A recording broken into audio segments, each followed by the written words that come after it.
Hello and welcome to the Global Church Project. I'm Graham Hill. Terry Casino teaches at Gardner Webb University, especially in the areas of missions and evangelisation, gospel across cultures, introduction to Islam and urban missiology. He's the author of numerous journal articles and the editor of the Asia Pacific Journal of Intercultural Studies.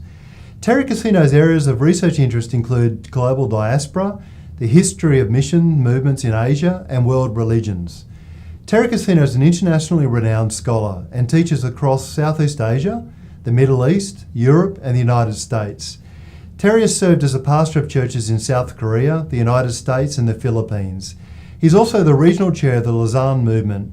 Terry is a native of the Philippines but resided in Seoul, South Korea for almost 10 years. He now lives in the United States and speaks and teaches about missions globally. Terry Casino, welcome to the Global Church Project. Thank you for inviting me here. Displaced people and people moving for other reasons often are living in a liminal space. How can the church express faith and the gospel among people who are in this liminal space? My experience tells me that the best place to start actually is to create or develop a theology of hospitality. And for me, that is very basic because it's about relationship and it's also non-threatening. And these people are human beings like the rest of us. And so when we start to reach out to them and invite them to our houses or homes, then they're able to see that we too are human beings like them. And so hospitality is a very good foundation stone for further relationship with them. When we have built acquaintances with them, of course, we move up to a higher level of relationship. And that's when we can have an opportunity to share the gospel with them. Now, my idea of evangelism among them, of course, is probably very, I would say, not complicated in a sense, because it's really based on relationship. At the same time, trying to understand their worldview can help us really develop our strategies for evangelism and how to share our faith with them, coming from the inside, from their side. As you travel around the globe, have you seen examples or can you tell us stories of Christian groups that are really engaging with people who are moving in a creative and generous and hospitable way? I'll cite three examples. First is the establishment of the European Baptist Convention in Europe. And that's not your typical Baptist convention, but actually this is a conglomeration of international churches who happen to be Baptists and who are like-minded in terms of theology and faith and practice. And what they did is they reached out to the internationals in Europe, for example, in Brussels, in Amsterdam, and in Vienna, in Denmark, and all kinds of places. And they would reach out to the international students, to the diplomats, to the military personnel who come from different nations, to businessmen, and so they established churches for them. So that's one. Another is the Faithful City in Tempe, Arizona. In the University of Arizona, you have like more than 7,000 international students. And Reverend Sang-Hun Yu, who used to be an international student many years ago at the University of Michigan, actually had this experience when he was an international student, because for the first 6 months nobody invited him, and so he was kind of lonely. And when he became a Christian, he realized that this is something that he can do as a ministry. So he moved to Arizona and started the Faithful City, and just create like space for relationship and sharing and transition for many of these international students who are there, especially from India, China, and other parts of the world.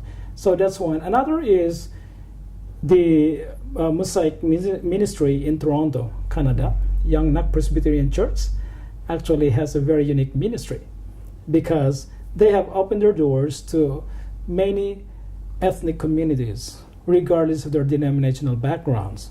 And so in that particular church, under one roof, you have so many denominational ethnic churches and they don't even pay rent, simply because Yongnak Presbyterian Church in Toronto just really got involved in these communities without thinking of converting them as into Presbyterianism.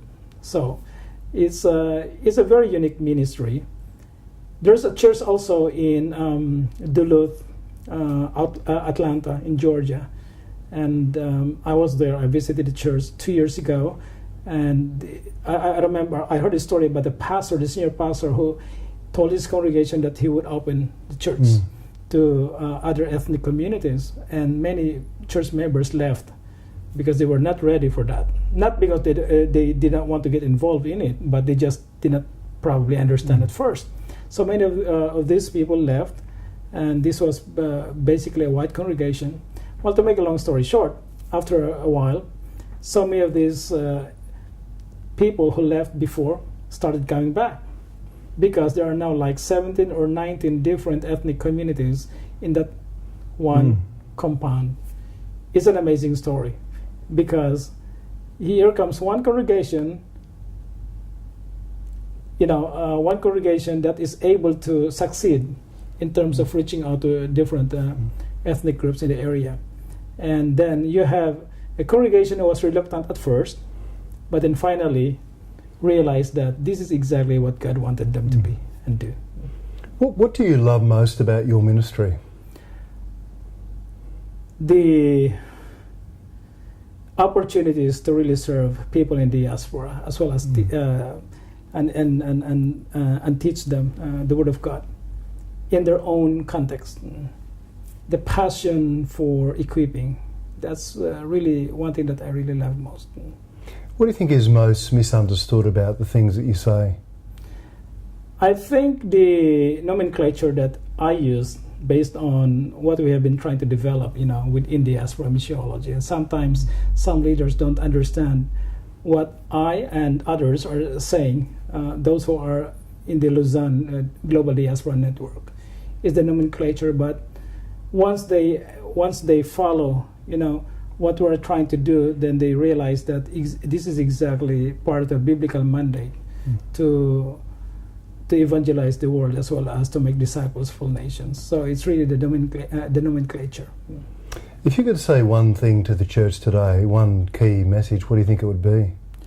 Be faithful to your missional calling and identity. Is there anything else you want to say today? Well, I do have a message for younger leaders, because I love training younger leaders, and that is, you'll be facing so many of these issues in your life, as well as challenges as a younger generation of leaders. But even before you think about it, you'll realize that grace has already preceded, your fears. And so just be faithful, and just be committed to the task that God has given you. Terry Cassino, thank you for joining us at the Global Church Project. My pleasure, sir. Thank you so much. The Global Church Project is located at www.theglobalchurchproject.com.